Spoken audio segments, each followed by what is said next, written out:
परमात्मा को निराकार मानते थे और इसी आधार से सभी ने परमात्मा की सतीथि को जाना था।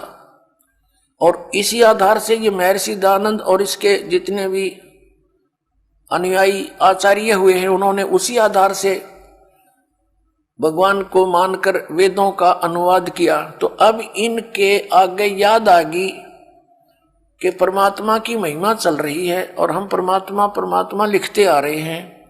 आगे चल के क्या देखा कि परमात्मा सशरीर है और मनुष्य दृश्य है। तो उनका भगदड़ मच गई, उन्होंने परमात्मा लिखना बंद कर दिया, पुरुष लिखना शुरू कर दिया। पुरुष माने भी प्रभु होता है संस्कृत में और हिंदी में, क्योंकि पुरुष जो है परमात्मा है, मनुष्य दृश्य है और उसने पुरुष को अपने जैसा रचा है मनुष्य को, इसलिए इनको भी पुरुष कहने लगे। तो यहां इन्होंने थोड़ी सी अपनी जो चतुरता दिखाई है कि कोई समझ ना ले कि भगवान साकार है। देखो ऋग्वेद मंडल नंबर 9 और सूक्त 1 और मंत्र नंबर 6 तक तो इन्होंने ठीक लिख दिया, हे परमात्मा की महिमा है। और 7 में गड़बड़ शुरू कर दी। उस पुरुष को जो ऊपर चलता रहा भगवान, उसको पुरुष लिख दिया, यहां लिखना था उस परमात्मा को।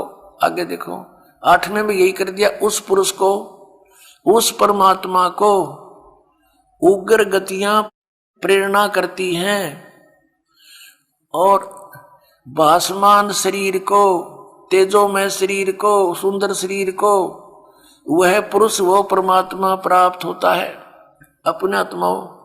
ये स्पष्ट हो गया कि परमात्मा साकार है, सशरीर है और वो शरीर को प्राप्त होता, शरीर तो है ही उसका, यहां प्रकट होता तो हमें दिखता है कि वो हमें प्राप्त हुआ। वो अव्यक्त है, अव्यक्त मीन निराकार नहीं होता। अब पुरुष माने क्या होता है ये देखिए, इस महर्षि के ही अनुवाद में दिखाते हैं आपको, दयानंद के अनुवाद में। ये है यजुर्वेद है, ये प्रकाशक वही सार्वदेशी कार्य प्रतिनिधि सभा 2/5 महर्षि दयानंद भवन रामलीला मैदान नई दिल्ली। ये दयानंद सरस्वती द्वारा कृत है, ये अनुवाद किया है इसका और ये मुद्रक वही है। अब यजुर्वेद के अंतिम अध्याय का अंतिम मंत्र में इसने स्वयं लिखा पुरुष माने परमात्मा। ये देखो ये यजुर्वेद है वही, भाषा भाष्यम 4400 अध्याय 49वां अध्याय मंत्र नंबर 17। इसके अंदर ये पुरुष शब्द है, पुरुष, इसका अर्थ इन पुरुष माने पूर्ण परमात्मा। बस इतना ही लेना हमने, पुरुष माने क्या होता है, पूर्ण परमात्मा। अब हम फिर आते हैं उसी ऋग्वेद पर, वहां से सिर्फ इतना ही लिया हमने, ये वही ऋग्वेद पर आगे हम। अब इसके मंडल नंबर 9 सूक्त 1 के और मंत्र नंबर हम 8 पर आते हैं। उस पुरुष को यानी उस परमात्मा को, पूर्ण परमात्मा को उग्र गतियां प्रेरणा करती हैं और भासमान शरीर को वह पुरुष प्राप्त होता है। वह परमात्मा भासमान शरीर को यानी सुंदर शरीर को प्राप्त होता है, जिसमें 3 प्रकार से दूसरों का वारण माने धारण पोषण करने वाला मधु में शरीर मिलता है, जिसमें 3 प्रकार से दूसरों का वारण माने कल्याण करने वाला मधु में शरीर मिलता। 3 प्रकार के शरीर के द्वारा परमेश्वर पूर्ण ब्रह्म सत्य पुरुष कबीर साहब अपनी आत्माओं को कंट्रोल करता है, संभालता है, धारण पोषण करता है, कल्याण करता है। एक शरीर से एक रूप में परमात्मा वहां स्थिर रहते हैं सतलोक में और सिंहासन में बहुत बड़े गुम्बज के अंदर विराजमान है। उनके एक रोम में, रोम माने बाल होता है, एक रोम में समझो, रोमकूप में समझो, इतना तेज है, करोड़ सूर्य मिला दे, करोड़ चंद्रमा तो भी फीकी रोशनी रह जाए उन सब की, इतना तेजों में शरीर है भगवान का, बहुत विशाल शरीर है। दूसरे प्रकार का शरीर वो शिशु रूप धारण करके प्रत्येक युग में एक लीला करता है और एक जनसाधारण जैसी भूमिका करता है, अपने हाथों से निर्वाह करके दिखाता है। और ये सिद्ध करने के लिए कि परमात्मा पाने के लिए विशेष आडंबर और घने धन की आवश्यकता नहीं है, गरीब से गरीब व्यक्ति भी सतभक्ति करके मोक्ष प्राप्ति कर सकता है। और उस दौरान परमात्मा अपनी तत्वदर्शी संत की भूमिका भी करते हैं। और तीसरे प्रकार की उनके शरीर की जो अन्य शरीर धारण करके परमात्मा रूप बनाकर रूपांतर करके आते हैं, वो एक जिंदा महात्मा यानी संत का रूप धारण करके आते हैं। और किसी भी पुण्यात्मा को कहीं भी मिल जाते हैं, उनको ज्ञान से परिचित कराते हैं, सतलोक ले जाते हैं, वापस छोड़ते हैं, अपने गवाह बना करके उनको प्रचार हेतु छोड़ देते हैं। ये 3 प्रकार से लीला करता भगवान, 3 प्रकार के शरीर धारण करके। तो उसकी बताई। अब कहा तो शिशु रूप में जब परमात्मा यहाँ प्रकट होते हैं तो उनकी परवरिश की लीला कुंवारी गायों के द्वारा होती है। ये वेद भी गवाही दे रहे हैं और वो प्रैक्टिकल परमात्मा ने 600 वर्ष पहले कर ही रखा। तो अब समझ में आ जाएगा who is God, Kabir is God. या देखिएगा, ये ऋग्वेद मंडल नंबर 9 सूक्त 1 मंत्र 8 हमने पढ़ लिया, अब 9वां पढ़ेंगे।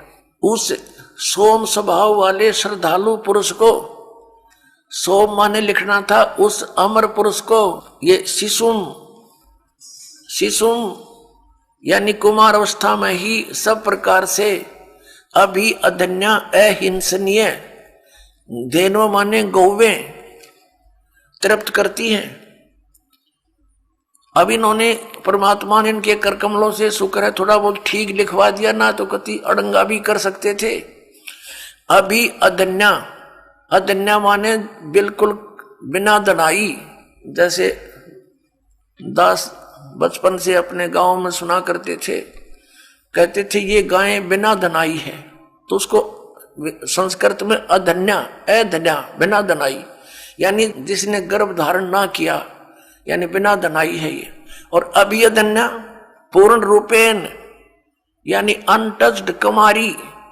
अभी अधन्या माने कुंवारी गौओं के द्वारा, वो कुंवारी गायें दूध देती हैं, उससे भगवान की परवरिश की लीला होती है, वो तृप्त करती है उसको।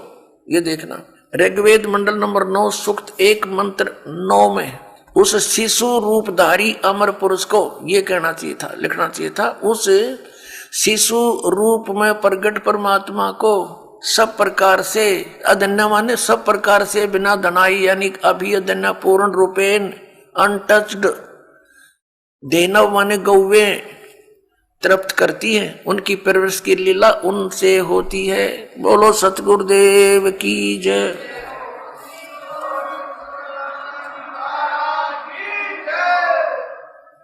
अपनात्मो, इस प्रकार परमात्मा की लीला को और प्रमाणों को देखकर हम बहुत आसानी से समझ सकते हैं कि कौन है वो सुप्रीम गॉड, वो सर्वशक्तिमान परमात्मा कौन है। वो उत्तम पुरुष है तो अन्य है, वो कौन है। तो वो कबीर देव है, वो कबीर साहब है जो बनारस में काशी में धानक रूप जुलाहे रूप में लीला की और अपने तत्व ज्ञान का प्रचार किया।